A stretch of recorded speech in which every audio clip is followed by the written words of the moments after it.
বাংলাদেশের সাথে ভারতের কোনো চুক্তি সম্পর্ক থাকতে পারবে না, ভ্রাতৃত্বের সম্পর্ক থাকবে না, সম্প্রীতির সম্পর্ক থাকবে না, থাকবে বাণিজ্যিক সম্পর্ক। তাও হতে হবে সম্মানজনক, ঠিক কিনা? ও দাদাগিরি করবে আর আমরা মেনে নিব, এত সস্তা? অবশ্যই তা হতে হবে কাফের মুশরিকের সাথে আপোষ না করে। আমি অত্যন্ত ক্লান্ত। আমি 2 দিন ছিলাম ভোলাতে, আসার সময় আজকে দিনে মাহফিল ছিল ফেনীতে। আমার মনে হয় আপনাদের পাশ দিয়ে আমি গেছি, এদিক দিয়ে গিয়েছি না, হেলিকপ্টার আওয়াজ পাইছেন মনে হয়। তো আমি এখানে নেমে যেতে পারতাম, কিন্তু আমাকে তো দিবে না 9টার আগে, 10টার আগে। তা আমি কি করব? বসে বসে চলে গেছি ঢাকা, গাড়িতে চলে এসেছি। আমি খুব কম সময়ে কিছু কথা বলবো। মাইকটা ক্লিয়ার হচ্ছে না, প্যান্ডেলের মাইকও চলে না। এর জন্যই তো আমি আগে ছাত্রদের পাঠাই এগুলো সেটিং করতে, এগুলো এরা বুঝে না। এমন একটা মাঠে আয়োজন করছে, এখানে কোনো ড্রেসিং নাই, মাঠে বিছানা বিছানো নাই ঠিক মতো, মানুষ এমনে সামনে দাঁড়িয়ে আছে, বসে আছে। এটা তো আর মাহফিলের পরিবেশ হলো না। সাউন্ডটা চিকন করো, আরো ক্লিন করো, আরো কমাও, আরো কমাও। আরে বাবা, সাউন্ড কম হোক, আওয়াজটা পরিষ্কার হোক। বেশি আওয়াজে কি করবা? কান ফাটবে আর কি। বেশি আওয়াজ চাও কেন? কম আওয়াজ হোক, পরিষ্কার আওয়াজ হোক, আর এটা সবার কানে পৌঁছুক, এটাই তো দরকার। আমি সূরা আলে ইমরান থেকে 102 নম্বর আয়াত তেলাওয়াত করেছি। এই আয়াতটিকে কেন্দ্র করে কিছু কথা বলবো, ভূমিকায় কিছু কথা বলছি। আমরা যারা এখানে এসেছি, পার্থিব, জাগতিক, আর্থিক, রাজনৈতিক কোনো স্বার্থ আছে? আমরা এসেছি আল্লাহ তার রাসূলের রেজামান্দি হাসিল করতে, আল্লাহর কোরআন থেকে জ্ঞান অর্জন করতে। ঠিকটা তো ঠিক মতো বললেন না? এই মাজলিস, ইলমের মাজলিসে বসার সাথে সাথে আমাদের সগীরা গুনাহ সব মাফ করে দিয়েছেন আল্লাহ তাআলা। একটু পরে আমরা হাত তুলব, মুনাজাত হবে, হবে না? এককভাবে না সম্মিলিতভাবে? এককভাবে দোয়া করলে কবুল হতেও পারে, নাও হতে পারে, কিন্তু উম্মতে মুহাম্মাদীর সম্মিলিত মুনাজাত আল্লাহ ফেরত দেন না। এটা বিশ্বাস হয়? মুআজ্জাম তাবারানীতে একটা হাদিস এসছে, রাসূলুল্লাহ সাল্লাল্লাহু আলাইহি ওয়াসাল্লাম ইরশাদ করেছেন, মা রাফা'a কওমুন আকুফাহুম ইলাল্লাহি তাআলা ইয়াসআলুনাহু শাইআন ইল্লা কানা হাক্কান আলাল্লাহি আইয়াদা ফি আইদিহিম আল্লাযী সাআলু।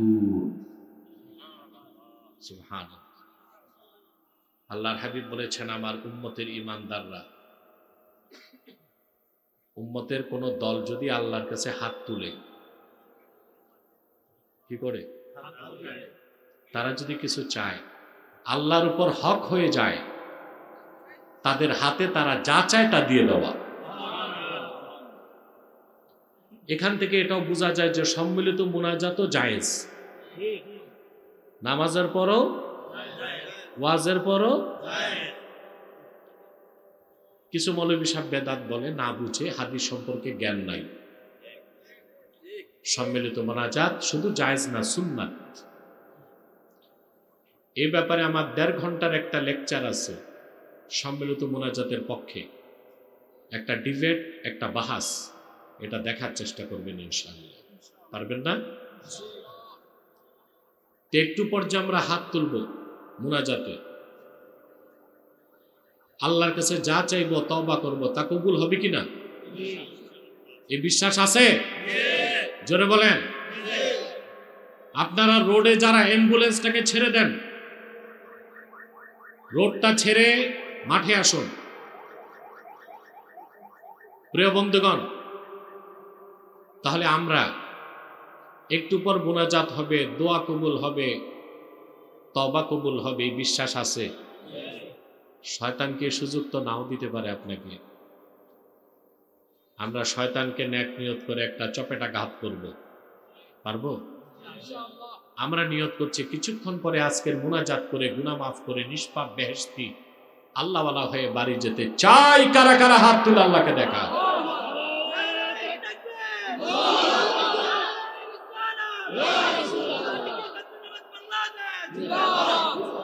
আল্লাহ কবুল করুন।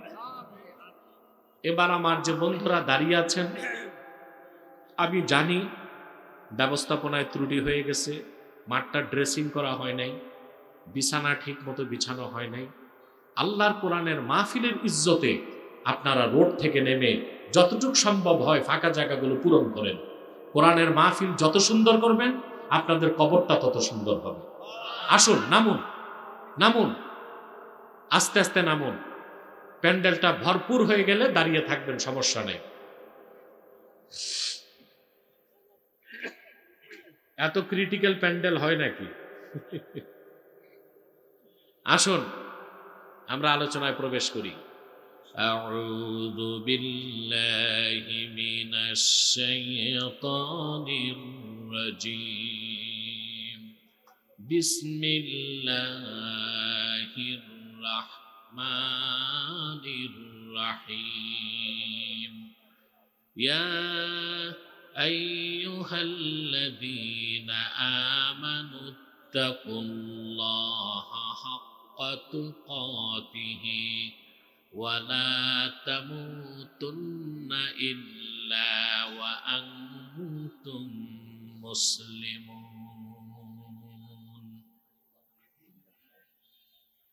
আল্লাহ তাআলা বলেন,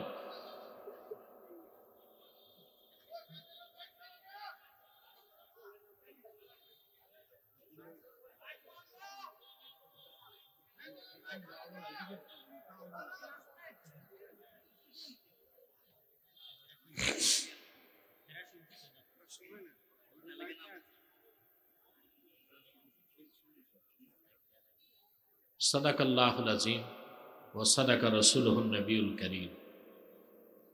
আল্লাহ তাআলা বলেন, হে ইমানদারগণ, তোমরা আল্লাহকে যথার্থভাবে ভয় করো। ওয়ালা তামুতুন্না ইল্লা ওয়া আনতুম মুসলিমুন, আর পরিপূর্ণ মুসলিম না হয়ে মৃত্যুবরণ করো না। সুবহানাল্লাহ বলবেন না?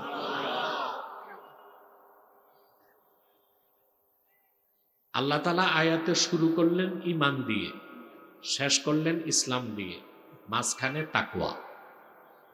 মাঝখানে কি? অর্থাৎ ঈমানদারদেরকে বলেছেন পরিপূর্ণ মুসলিম হও, কাফের মুশরিককে না।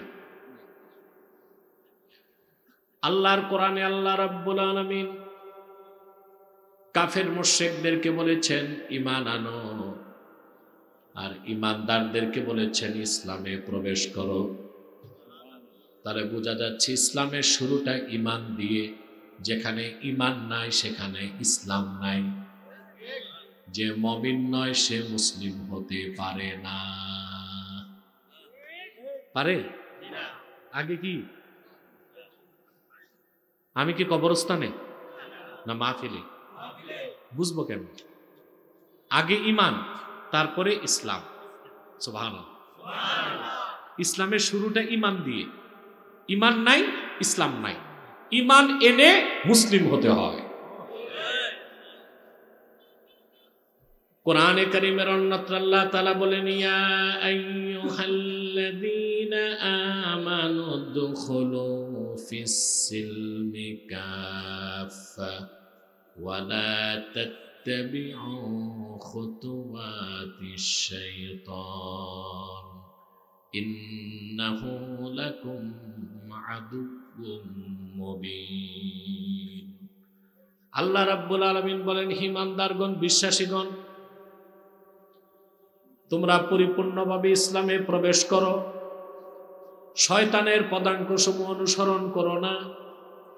তাহলে বোঝা যাচ্ছে কাফের মুশরিককে ইসলামে প্রবেশ করতে বলা হয় নাই, কাফের মুশরিককে বলা হয়েছে ঈমান আনো। আর ইমানদারদেরকে বলা হয়েছে ইসলামে প্রবেশ করো। আল্লাহ প্রদত্ত দিন ইসলাম, এর বাইরে যত ধর্ম আছে, আছে না?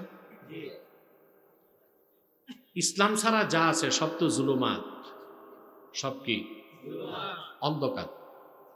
ইসলাম হচ্ছে নূর, শুধু নূর না, আল্লাহর নূর। সুবহানাল্লাহ কইবেন না? কোরআনে কারীমে আল্লাহ তাআলা বলেন, ইউরিদুনা আন ইউতফিউ নূরাল্লাহি বিআফওয়াহিহিম ওয়া ইয়াবাল্লাহু ইল্লা আন ইউতিম্মা নূরাহু ওয়ালাউ কারিহাল কাফিরুন। আল্লাহ রাব্বুল আলামিন বলেন, কাফেরেরা, মুশরিকেরা তাদের মুখের ফু দিয়ে আল্লাহর নূরকে নিভায় দিতে চায়, অথচ আল্লাহ তাআলা তার নূরকে পরিপূর্ণতা দান করা ছাড়া অন্য কিছু অস্বীকার করেছেন। আল্লাহ ১৫০০ বছর আগে তার হাবিব মুহাম্মদ সাল্লাল্লাহু আলাইহি সাল্লামকে প্রেরণ করে দ্বীন ইসলামকে পরিপূর্ণ করে দিয়েছেন। শুধু পরিপূর্ণ করেন নাই, দ্বীন ইসলামকে বিজয়ী করে দিয়েছেন। এখন কিছু মূর্খ বক্তা বলে যে ইসলামকে বিজয় করতে হবে। তাহলে বোঝা যায় ইসলামের বিজয় বাকি আছে। এটা বললে আর ঈমান থাকে? ওদের আকীদার কি অবস্থা দেখেন। আরে বেয়াদব, কোন ব্যক্তি বা গোষ্ঠীর বিজয়ের সাথে ইসলামের বিজয়ের সম্পর্ক নয়। ইসলাম তো সরওয়ারে কায়নাত, নবীদের মাথার তাজ, আখির নবী মুহাম্মদ সাল্লাল্লাহু আলাইহি ওয়াসাল্লামের মাধ্যমে ১৫০০ বছর আগে বিজয়ী হয়ে গেছে। এই ঘোষণা কার? হুয়াল্লাযী আরসালা রাসূলাহু বিল হুদা ওয়া দীনিল হাক্কি লিইয়ুযহিরাহু আলা الدين كله ولو كره المشركون। আল্লাহ রাব্বুল আলামিন বলেছেন, তিনি আল্লাহ যিনি আপন হাবিব মুহাম্মদ সাল্লাল্লাহু আলাইহি ওয়াসাল্লামকে হেদায়েত এবং মহাসত্য দ্বীন ইসলাম সহকারে পাঠিয়েছেন, যেন মুহাম্মদ সাল্লাল্লাহু আলাইহি ওয়াসাল্লাম দ্বীন ইসলামকে সকল ধর্মের উপর বিজয়ী করতে পারেন। আল্লাহর হাবিবের 23 বছরের মেহনতের কারণে আল্লাহ তাআলা দ্বীন ইসলামকে বিজয়ী করে দিয়েছেন ১৫০০ বছর আগেই। বলেন সুবহানাল্লাহ। ইসলামের বিজয় আর মুসলমানের বিজয় এক বিষয় না। এটা অত্যন্ত খুবই আকীদার মৌলিক বিষয়।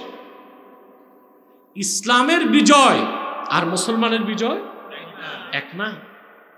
এতটুক বলা যায় যে আমাদেরকে ভোট দিলে ইসলামপন্থীরা বিজয়ী হবে, এতটুক বলা যায়। এটার সাথে ইসলামের বিজয়ের কোনো সম্পর্ক নাই। আমরা কখনোই বক্তব্য দেবার সময় দেখি না আমাদের প্রতিপক্ষ হাতি না মাছি। এটা আমাদের চরিত্র। বিগত 16 বছর কাফের মুশরিক রামবাম নাস্তিকরা ইসলাম বিরোধিতা করেছে, আমরা ছাড় দেই নাই। এখনো সুকৌশলে যারা ইসলাম বিরোধিতা করছে তাদেরকেও ছাড় দিব না। এই ক্ষেত্রে আমরা জিরো টলারেন্স নীতিতে বিশ্বাসী। কে কি বলল, কি ভাবলো, আমাদের তা দেখার প্রয়োজন নাই। কি করবে? বড়জন মেরে ফেলবে, আর কিছু করতে পারবে? মুমিনের অভিধানে পরাজয় নাই। মুমিন যদি বেঁচে থাকে গাজী হবে, মরলে শহীদ হবে। সঠিকভাবে চললে বিজয়, ভুল করলে বিপর্যয়। মুমিনের অভিধানে আল্লাহ রাব্বুল আলামিন পরাজয় রাখেন নাই। মুমিনের পরাজয়, বিজয়। ভুল করলে বিপর্যয়, পরাজয় সুবহানাল্লাহ বলবেন না? তাহলে এই যে আল্লাহ নূর দ্বীন ইসলাম, এই ইসলাম আর অন্য ধর্মের মধ্যে মৌলিক একটা পার্থক্য, অন্য ধর্মগুলোতে প্রথা মানলে সেই ধর্মের অনুসারী হওয়া যায়। ইসলাম এমন না যে আপনি নামাজ রোজা করলেন আপনি মুসলিম হয়ে যাবেন, বিষয়টা এমন না। হিন্দু ধর্মে যে লোক পূজা পার্বণ করে সে লোকটা হিন্দু, যদি সে রামকৃষ্ণের অস্তিত্বকে বিশ্বাস না করে। কথা বুঝতেছেন? বৌদ্ধ ধর্মে যে প্যাগোডায় যাতায়াত করে সে বৌদ্ধ, যদিও বা সে গৌতম বুদ্ধের অস্তিত্বকে বিশ্বাস না করে। খ্রিস্টান ধর্মে যে গির্জায় যাতায়াত করে সে খ্রিস্টান, যদিও বা সে যীশু খ্রিস্টকে বিশ্বাস করে না। কথা বুঝেন না? পক্ষান্তরে কোনো ব্যক্তি যদি নামাজ পড়ে, রোজা রাখে, মসজিদে দৌড়ায়, কিন্তু আল্লাহর কোরআনের বিসমিল্লাহর বা থেকে মিনাল জিন্নাতি ওয়ান নাসির সিন পর্যন্ত কোন একটা বাক্যের, একটা শব্দের, একটা অক্ষরকে অবিশ্বাস করে সে কাফের, সে মুসলমান হতে পারে না। এই জন্য আগে ঈমান, তারপরে ইসলাম। সুবহানাল্লাহ। তোমরা তো এই পাশে এসে বসতে পারো, সিঁড়ি লাগবে, সিঁড়ি। কত লাফালাফি করো ফুটবল খেলতে গেলে, দুইটা লাফ দাও না।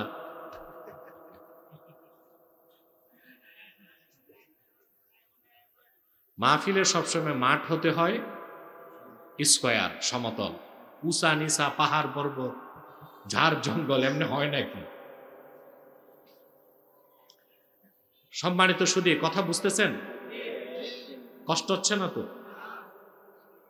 তাহলে আগে ঈমান, তারপরে ঈমান এনে মুমিন, আল্লাহর আনুগত্য প্রদর্শন করলে মুসলিম। সুবহানাল্লাহ। এই কথাটা বুঝে গেছেন? এবার আসেন, আমাদেরকে আল্লাহ পরিচয় দিয়েছেন উম্মতে মুহাম্মাদি, আমরা মুসলমান। আমরা কি? আল্লাহ নির্দেশ, ওয়ালা তামুতুন্না ইল্লা ওয়া আনতুম মুসলিমুন, পরিপূর্ণ মুসলিম না হয়ে মৃত্যু বরণ করো না। এটা আমাদের প্রিন্সিপাল আইডেন্টিটি, মৌলিক পরিচয়। আমরা মুসলমান। কে বাঙালি, কে আফগানি, কে পাকিস্তানি, কে ইরাকি, কে শ্বেতাঙ্গ, কে কৃষ্ণাঙ্গ, কে চিরাঙ্গা, কে নোয়াখাইল্লা, কে বরিশাইল্লা, কে বাঙালি, কে বাংলাদেশি, এসব কোনো পরিচয়ের মূল্য 2 পয়সার নাই। আমাদের সবচেয়ে বড় মৌলিক পরিচয় আমরা মুসলমান। সুবহানাল্লাহ। এই পরিচয় বাদ দেওয়া যাবে? জীবন গেলেও। অনেক রাজনৈতিক নেতা বক্তব্য দিচ্ছে কয়েক মাস আগে, কে মুসলিম কে অমুসলিম এটা বড় কথা না, আমরা মানুষ। তো তোমারে কে বলছে তুমি কুত্তা শুয়োর? জানে তো তুমি মানুষ, তো এইটা বলো কেন যে কে মুসলিম কে অমুসলিম এটা বড় কথা না, আমরা মানুষ? কথা বলেন। এই কথাগুলো যখন আগে নাস্তিকরা বলতো আমরা জবাব দিতাম, ডিবেট করতাম। এখন এই কথাগুলো বলতেছে কিছু মোল্লা লেবাসদারি, মৌলবী লেবাসদারি, বক্তা লেবাসদারি, আর আমরা মুখে মুলা দিয়ে বসে থাকবো, এত সস্তা।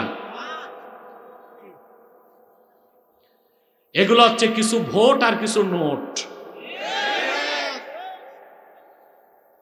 হিন্দুস্তানকে খুশি করে, আমেরিকাকে খুশি করে।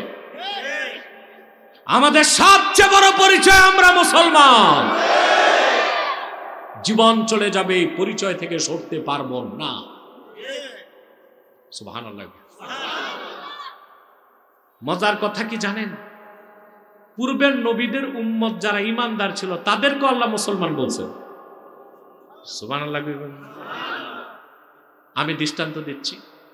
হযরত ঈসার প্রসঙ্গে আল্লাহ তাআলা বলেন, ফালাম্মা আহাসসা ঈসা মিনহুমুল কুফরা ক্বালা মান আনসারি ইলাল্লাহ ক্বালাল হাওয়ারিয়ুনা নাহনু আনসারুল্লাহি আমান্না বিল্লাহি ওয়াশহাদ বিআন্না মুসলিমুন। হযরত ঈসাকে আল্লাহ পাঠিয়েছিলেন বনি ইসরায়েলের কাছে। কথা বলো। তিনি কালেমার দাওয়াত দিলেন, দেখলেন যে না, ওরা ঈমান আনে না। আল্লাহ বলেন, ঈসা যখন অনুভব করলো বনি ইসরায়েলের কুফর, তিনি চূড়ান্ত ডাক দিলেন, মান আনসারি ইলাল্লাহ, আল্লাহর জন্য আমাকে সাহায্য করার মতো কে কে আসো? 12 জন দাঁড়ায় গেছে। ওই 12 জন হচ্ছে হাওয়ারিয়ুন। কয়জন? তাদের হাওয়ারি কেন বলা হয়েছে? কয়েকটা মত। একটা মত তারা সাদা কাপড় পরত, আরেকটা মত তাদের দিল সাফ ছিল, আরেকটা মত তারা ধোপার কাজ করত, চতুর্থ মত আনসার শব্দের আরেক প্রতিশব্দ হাওয়ারি, সাহায্যকারী। 12 জন লোক দাঁড়ায় বলল, নাহনু আনসারুল্লাহ আমান্না বিল্লাহ, ঈসা আমরা আল্লাহর জন্য তোমাকে সাহায্য করব, আল্লাহর উপর ঈমান আনলাম, আর তুমি সাক্ষ্য থাকো আমরা মুসলমান। পরিচয় কি দিছে? সুবহানাল্লাহ। হযরত সুলেমানের প্রসঙ্গে আল্লাহ কোরআন শরীফে বলেন, সুলেমান পয়গম্বরের নাম শুনছেন? বাইবেলে তার নাম লেখছে খ্রিস্টানরা সলোমন। কি নাম? ইহুদি খ্রিস্টানরা শুধু আল্লাহর কিতাব বদলায় নাই, নবীদের নামও বদলায় দিছে। সুলেমানের নাম লেখছে সলোমন, ইয়াকুবের নাম জ্যাকব, ইলিয়াসের নাম এলসিস, ঈসার নাম জেসাস, মুসার নাম মোশি, দাউদের নাম ডেভিড, ইব্রাহিমের নাম আব্রাহাম। বলেন নাউজুবিল্লাহ। হযরত সুলেমান সারা ওই সড়কে কথা বলে কারা? কোনো স্বেচ্ছাসেবক নাই এই মাহফিলে? তোমরা 2-4-10 জন যাও তো, আওয়াজগুলো কথাগুলো বন্ধ করো তো।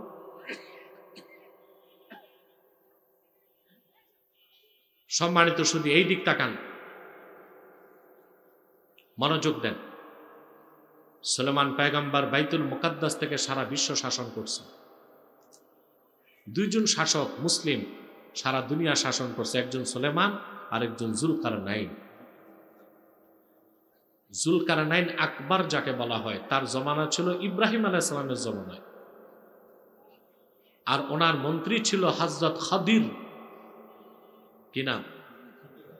আপনারা ভুল বলেন খিজির, উচ্চারণটা হচ্ছে বিফাতহিল খা ওয়া কাসরিদ দাদ, খাদির। আমরা বলি খিজির। উচ্চারণগুলো ঠিক করব আমরা, পারবো না ইনশাআল্লাহ। আরেকজন ছিল জুলকারনাইন, তিনি ছিলেন জুলকারনাইন, আরেকজন ছিল সুলেমান।